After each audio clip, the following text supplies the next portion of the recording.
बिहार में चुनाव प्रचार के दौरान योगी और अखिलेश के बीच तीखी बयानबाजी दिखी।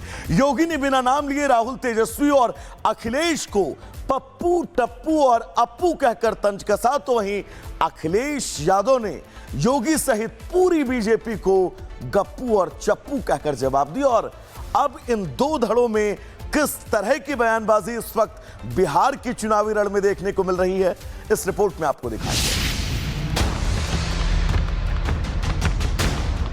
ये तीन बंदर पप्पू, टप्पू और अप्पू के नाम पर पूरी बीजेपी गप्पू है और बाकी सब चप्पू हैं।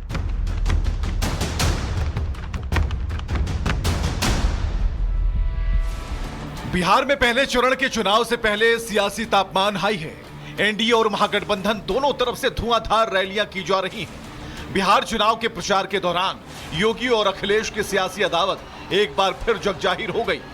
बिहार में प्रचार के दौरान योगी ने विपक्षी दलों के नेताओं की तुलना गांधी के तीन बंदरों से कर दी। इस दौरान योगी ने बिना नाम लिए राहुल तेजस्वी और अखिलेश को पप्पू, टप्पू और अप्पू कह डाला, तो वहीं अखिलेश यादव ने बिना नाम लिए योगी समेत पूरी बीजेपी को गप्पू, चप्पू कह डाला।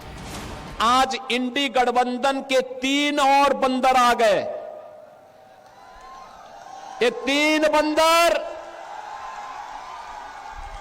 पप्पू, टप्पू और अप्पू के नाम पर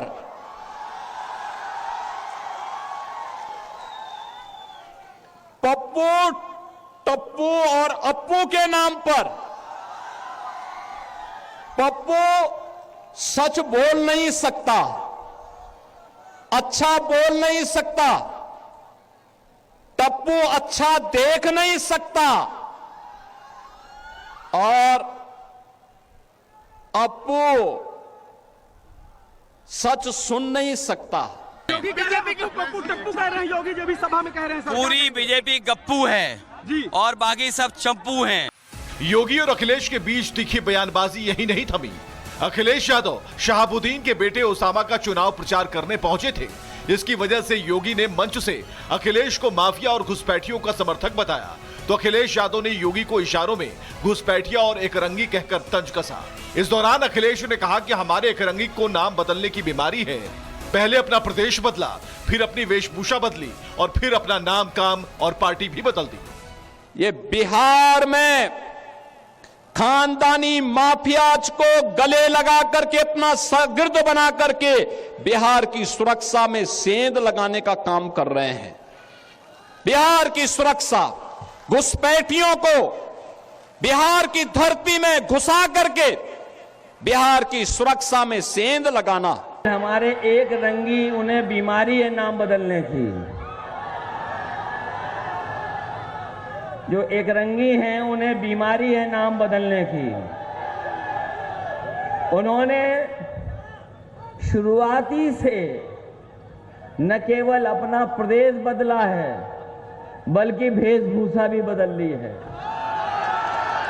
जो लोग जानते होंगे वो नाम भी बदले हैं, अपना काम भी बदले हैं, पार्टी भी बदले हैं।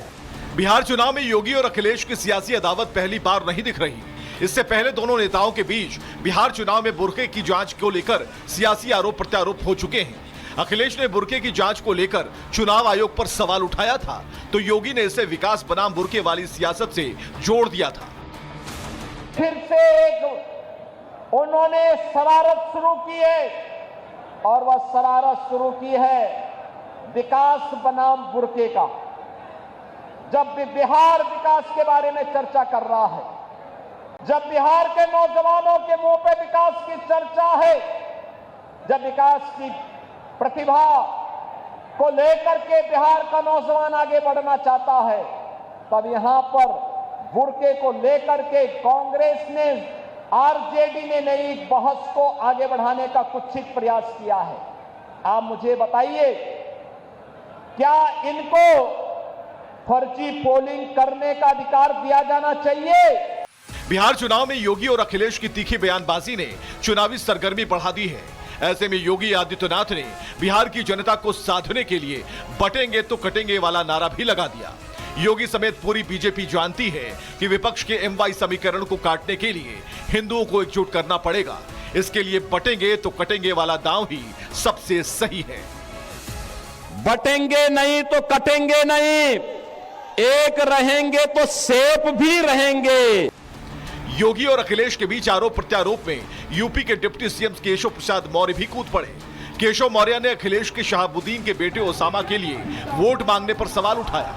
इस दौरान उन्होंने कहा कि माफिया के बेटे के लिए चुनाव प्रचार कर अखिलेश का चरित्र उजागर हो गया है। तो वहीं अखिलेश यादव ने डिप्टी सीएम केशव मौर्य को जवाब देते हुए ये पूछा, आखिर ओसामा नाम में खराबी क्या है? लालू यादव जी की सरकार के समय उसमें शहाबुद्दीन नाम का इंटरनेशनल माफिया कहिए, अपराधी कहिए, आतंकवादी कहिए हुआ था।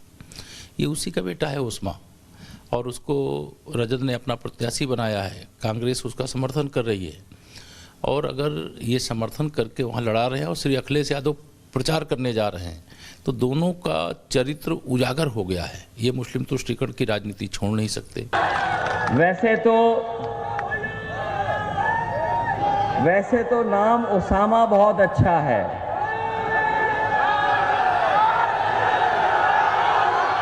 लेकिन हमारे एक रंगी उन्हें बीमारी है नाम बदलने की। बिहार चुनाव में प्रचार के दौरान योगी की तरफ से पप्पू, टप्पू और अप्पू वाली भाषा पर कांग्रेस और आरजेडी की तरफ से सवाल उठाया गया। तो वहीं आरजेडी प्रवक्ता नवल किशोर ने योगी की तुलना नफरत के आर्किटेक्ट से कर दी। आप उसको वोट दीजिए जो बिहार का भविष्य ठीक कर सके। आप उसको वोट दीजिए जो आपका भविष्य ठीक कर सके। आप उसको वोट दीजिए जो आपको रोजगार दे सके। आप उसको वोट दीजिए जो बिहार की धरती पर विकास कर सके। ऐसा कोई भी नेता जो प्रधानमंत्री की जबान बोले उसकी बातों में हरगिज नहीं आना। वो नफरत के आर्किटेक्ट हैं, नफरत की ही बात करेंगे। दुष्प्रचार करने वाले लोग हैं, दुष्प्रचार ही करेंगे। पूरा यूपी से चलकर बिहार में आए हैं यह बताने के लिए जिसको बिहार की जनता भरपूर पसंद करती है। आप देख सकते हैं उनके जो चुनावी भाषण है या चुनावी मंच है उस पर देख सकते हैं कि कितने लोग उनको पसंद करते हैं। बिहार का ये अपमान जो योगी जी कर रहे हैं या करने का कुचेष्टा कर रहे हैं, उसका जवाब इस पर पूरी तरह से बिहार देगा। बिहार चुनाव में योगी के चुनाव प्रचार से विपक्षी दलों में खलबली मची है, क्योंकि पिछले चुनाव में योगी का स्ट्राइक रेट काफी अच्छा रहा। योगी ने हरियाणा में 14 रैलियां की, 9 सीटों पर जीत मिली। हरियाणा में योगी का स्ट्राइक रेट 64% रहा। वहीं महाराष्ट्र में योगी ने 12 रैलियां की, जिनमें 11 सीटों पर जीत मिली। महाराष्ट्र में योगी का स्ट्राइक रेट 92% रहा। जम्मू कश्मीर में योगी ने 4 रैलियां की और चारों सीटें जीती। यहां योगी का स्ट्राइक रेट 100% रहा। दिल्ली में योगी ने 14 सीटों पर प्रचार किया, जिनमें से 11 सीटें जीती। दिल्ली में योगी का स्ट्राइक रेट 79% रहा। योगी का यही स्ट्राइक रेट देखकर विपक्ष का सिरदर्द बढ़ गया है। देखिए, योगी आदित्यनाथ जी देश नहीं पूरे अंतर्राष्ट्रीय स्तर के नेता हैं। योगी आदित्यनाथ जी सब जगह सब लोग उनकी बहुत मान्यता है। अखिलेश जी एक प्रदेश में चुनाव नहीं जीत पाते हैं, लोकसभा हारते हैं, विधानसभा हारते हैं, और बिहार में जैसा सर ने कहा कि उनके कैंडिडेट ही नहीं लड़ रहे हैं, तो उनका तो कोई वहाँ वजूद ही नहीं है, और उनके पास खाली तुष्टीकरण की राजनीति है। और अखिलेश जी का समय याद करके जनता अभी भी डर जाती है। कितना भ्रष्टाचार था, कितना जातिवाद था और कितना धार्मिक तुष्टीकरण था। योगी और अखिलेश के स्ट्राइक रेट में काफी अंतर है। बावजूद इसके दोनों नेताओं के बीच सियासी अदावत और आरोप प्रत्यारोप का दौर जारी है। लेकिन अब देखना यह है, क्या योगी बिहार में अपनी स्ट्राइक रेट बरकरार रख पाते हैं, या फिर अखिलेश बिहार चुनाव में प्रचार कर अपने सहयोगियों को जीत दिलाते हैं। Bureau report, Republic Bharat.